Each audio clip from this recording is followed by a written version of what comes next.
Thank you very much. Here we are again for another of our weekly conversations about the politics of our country. And I first want to start by saying thank you. Last week we had this conversation about the lessons that were learned from Nyanza, and the reactions and the comments have been amazing. We are very, very grateful. It's encouraging. It gives us the mojo to keep doing what we are doing. Today, let me start with something that has been controversial this last week. The conversation about IEBC. That conversation started with the president telling us that there were people who wanted to kill Chebukati. And of course, that caused quite a bit of anguish and fear within the Kenyan population. And of course, there have been people who've been challenging and saying, you know, when you're the president, you need to now take action. I mean, I saw Jimmy Wanjigi saying people need to get arrested and things like that. That was one part of the conversation. Immediately thereafter, Kioni, SG of our party Jubilee, came up and decided, even he has an explosion, he has something to say. And he came up with these results that showed that Raila won the last election and that IEBC was basically manipulated to give out the election to somebody else. This conversation about IEBC, my position, first we need to move on. The thing about politics is that you work with what you have, even as you strive to get something else. We work with the reality of what we have. And I think the reality as far as Kenyans are concerned is that the last election is over. We're about to get to 6 months since the last election was held. We really cannot still be having a conversation about what happened around that election and before that election. What we should be discussing are the lessons that we have learned. And this is where I think it's important for us as Kenyans to agree. The IEBC conversation, first and foremost, is really not about us as ordinary Kenyans. This is a negotiation that is going on between the opposition and the government. And why do I say this? My opinion, for the first time in the history of this country, we have an IEBC that literally doesn't have any commissioner. And we have a president who now has the capacity to actually constitute IEBC the way he wants. This is very good if you are on Ruto's side and if you're on the government side, because he can actually determine what kind of character and shape that IEBC is going to have. And I think this is a problem, because the first thing that the president has done is to explain to us that what IEBC requires is somebody like Chebukati, somebody who is not scared, somebody who is firm, somebody who can stand against pressure. That is the image that the government side has been trying to portray of Chebukati. That's why he has been given awards. That's why he's been fitted. That's why he's been celebrated. They want to create a profile of the kind of person they want in the next IEBC. On the other hand, the opposition has decided, apana, we are not going to allow you to determine the next IEBC. We're going to challenge everything you say. And what you saw from Kioni, what I expect we're going to hear from Raila when he does his meeting in the course of this coming week, what I expect you're going to hear is a challenge to that profile that is being developed by the government. And now opposition is going to come and start saying, no, Chebukati was a bad man, Chebukati is an evil person. I have had very many heavy words used against him. Because this conversation is not about Chebukati. This conversation is actually not about IEBC as we know it. This conversation is about the IEBC that is coming that will determine the 2027 election. So what we are seeing is what the government side decided how they want to craft the IEBC, and the opposition side challenging how IEBC is going to be crafted. Unfortunately, the example being used is the last election. So we have Chebukati as a profile. One side says this is the kind of person we want. The other side has to counter and say this is the kind of person we do not want. So as this IEBC conversation goes on, I wish it was possible to not do it in a way that politicizes the process, in a way that divides Kenyans. Because now what we have done is that there's a very steady focus to take us back to where we were in August 2022. And this is not a good thing, because politics is supposed to be behind us. But now we're being pushed. If you are in Azimio, you are being told you need to agree with us. And if you challenge us, then you're not loyal to us. If you are on the UDA side, on the Kenya Kwanza side, you are being told you need to agree with us. What we should actually be having is a national conversation about what kind of IEBC we want. And I think it's supposed to be an independent conversation outside the last election. But in a country where politics is politics, and that is why we are having this conversation, this is going to be something that is going to continue. What is my expected end state of this conversation? A negotiation. I suspect we're going to have something like an IPPG, like what we had a couple of years back, where you're going to see opposition demand that they must be the ones who determine a certain number of commissioners on the next commission, whether it's 2 or 3, and they're going to see government hardening and saying no, and that ultimately we might actually have a situation where you have 3 commissioners coming from the opposition or 2 commissioners coming from the opposition side, and 4 or 5 commissioners coming from the government side, the Kenya Kwanza side as it is. So that's what IEBC is as far as I'm concerned, but we will keep watching, we'll keep dissecting it, we'll keep analyzing it.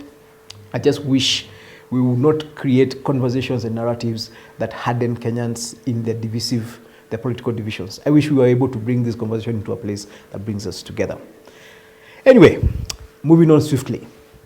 One of the things that I have found very interesting is the fact that we do not seem to understand what our different roles are in this new dispensation in this new dispensation post 2022.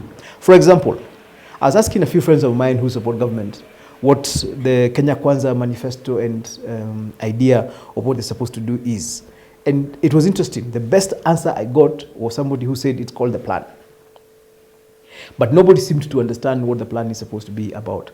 And in fact, I'm the one who was explaining to people that actually what the President Ruto has come up with under his plan are 5 issues, which I guess we would call big 5 as compared to what Uhuru had as big 4.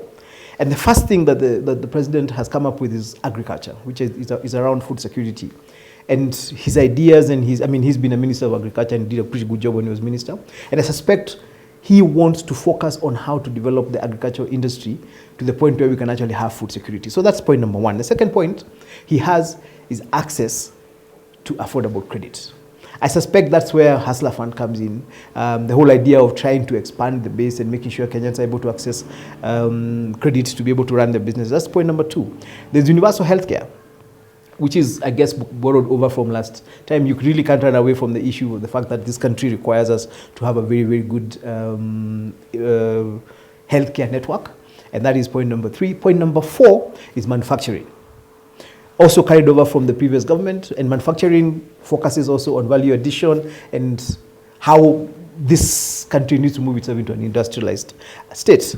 The final point, which is something brand new and which is something pretty exciting, especially for the young people, is what is called a digital economy.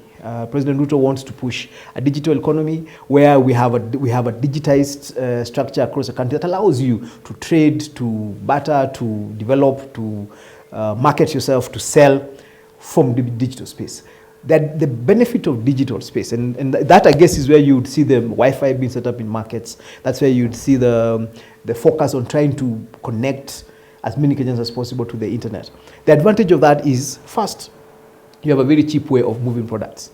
If you look at the first world countries, the biggest market, in fact, the richest people in the world, in any part of this country, whether it's in China, in any part of this world, whether it's in China or in Europe or in America, are basically people who have invested on the internet or in the digital space. So that is point number 5. And I think for me, the challenge here goes to the government communications department. The fact that most Kenyans do not know about those 5 policies or those 5 areas. And that is what the Nanyuki retreat, I understand, was about, was getting all the ministries to understand that they're supposed to be focusing on that particular, on how to generate and how to build those 5 sectors and where this country is going to go. Which brings me to what I would call my last point.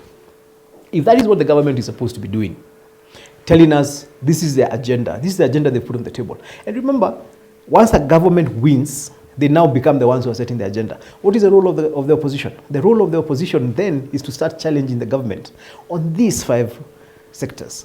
You're supposed to be asking, okay, so how do you intend to ensure that the digital economy comes together? How do you intend to talk about agriculture if you're moving out subsidies, if you're removing subsidies for petrol? How do you expect us to get universal health care if you're not supporting education? So I wish that is the conversation we are having from opposition. I wish this is the discussion we were having rather than the issue about IEBC and stuff like that. But our country is what it is, our politics is what it is, and I am hoping that enough of us are going to start challenging the politicians we know to focus on the current affairs that are important to us. So that if you're in opposition, don't tell us about your agenda.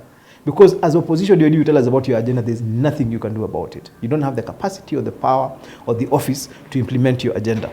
You're supposed to be telling us about how you're going to ensure that the government that exists delivers on their particular agenda. That is a role, and I hope that we will get there at some point. One of the comments that I was asked about is to comment about this issue of jobs in government, how the public service, there's been people getting removed from boards and people being put in. And I think let's understand one thing. In our role, in our kind of politics and the kind of political competition we have, the winner actually takes it all. So once one particular part of government wins, what you end up having is a situation where now that government or the people in charge of that government have to then ensure that the people who they work with across government are people who share their beliefs and their policies. So that's what we're seeing. And I think the most important thing is to ensure that whatever changes are made represent the country, balance the country, all Kenyans feel represented. But I suspect that even if it had been a different government, we would have seen some of these changes. And also, a lesson to learn here for the public servants. I hope that we have learned that a government changes and public sector is not supposed to change. So that as we move into the next dimension, I think what I expect is going to happen. We are going to have a lot more professionalism, but also a lot less loyalty to the system. We have a situation where people who are loyal to the Uhuru system are being punished because the Uhuru government lost. I suspect this particular government, I suspect Ruto is going to have a lot less loyalty for the people working for him because of the fear that if something happened and he changes and he's no longer the president, the next guy is going to come after him. So I hope to see more professionalism and a lot less partisanship in what is in how the government is going to serve us in coming days. Professionalism is good for us because it means you serve us equally no matter where we come from, but it's bad for the government in office because then the people you are working with in public service are really not your people. They are serving you because you're in office and they're going to serve the next person, which is actually how first world countries work. Public service is independent and non-partisan. That's hopefully where we're going to get. Thank you very much.